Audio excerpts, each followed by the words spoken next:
লিচু ভাঙতে গিয়ে আমাদেরকে এত বড় বাগান কেন নিয়ে গেল, আর বাগানে গিয়ে লিচু ভাঙতে গিয়ে কি হলো তোমরা ভিডিওটা দেখলে সব কিছু বুঝতে পারবে। Hello guys, welcome to my blog. তো সকাল সকাল বেরিয়ে গেছিলাম আমি লিচু ভাঙতে যাওয়ার জন্য।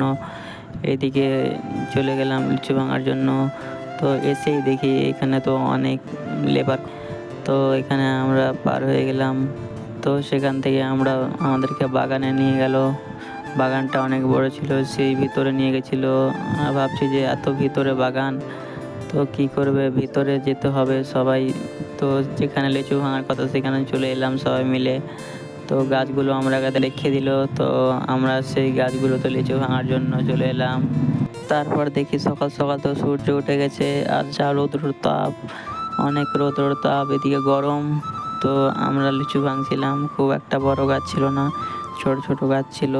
আমরা আবার বাঁচতে বসে গেলাম, দিয়ে বেছে টেছে আবার একটা গাছে ভাঙতে হবে। সেই গাছটাতে আবার আমরা ভাঙার জন্য চলে গেলাম লিচু। তো সেখান থেকে ভাঙা কমপ্লিট হয়ে গেল। এখন লিচুটি বাগান থেকে বের করলে আমরা বাড়ি যেতে পারবো। তো ফাইনালি আমরা লিচুটি বার করে বাড়ির দিকে চলে গেলাম। ভিডিওটা এই পর্যন্ত। ভিডিও ভালো লাগে লাইক কমেন্ট শেয়ার করে দিও, আর পেজটি নতুন হলে ফলো করে দিও।